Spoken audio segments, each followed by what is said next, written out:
Љубиша Савески е лице со оштетен слух и говор на кој му е скратено правото на услуга во институции, образование и гласање.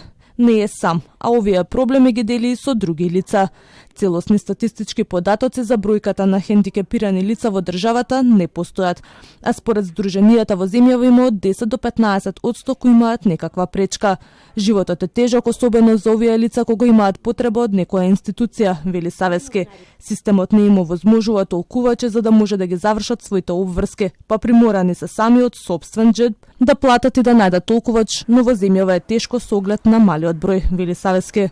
Во секојдневниот живот, например, обични потреби за допродавница, за...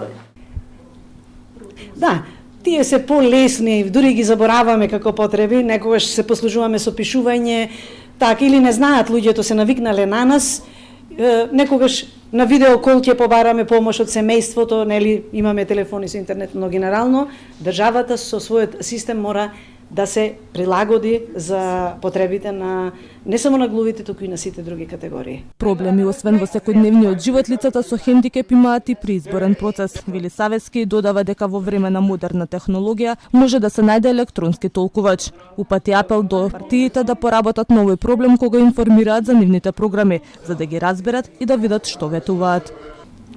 Местата не се прилагодени за гласачките. Нема толкувачи, например, ако се појави одреден проблем. Лицата со колички имаат проблем со архитектонски бариери, тесни ходници, пречки на тој пат. Немаат кој да ги крева, кој да ги носи. Тоа се практично избори кои се случуваат во образование, во згради на образование кои не се прилагодени. Да не ви раскажувам како изгледаше гласањето во пандемијата со COVID-19, кога моравме да одиме на гласање и нешто преку маската ви шепотат, ви кажуваат, не сакаат да ја симнат, а ние глувите единствено се подпираме само на читање од усни. И тоа ни беше скратено. На овие лица им е скратено и граѓанското право за информирање, но и за пристап до избирачките места, алармираат од движењето против хендикеп Полио Плюс. Непристапноста на избирачките места е повреда на граѓанските и политичките права на лицата со попреченост. Во тој контекст мора да напоменеме дека постои правосилна судска пресуда која што е потврдена од апелација во однос на пристапноста на избирачките места на лицата со хендикеп. Таа пресуда е поднесена од страна на Хелсинчкиот комитет и Комисијата за спречување и заштита на дискриминација.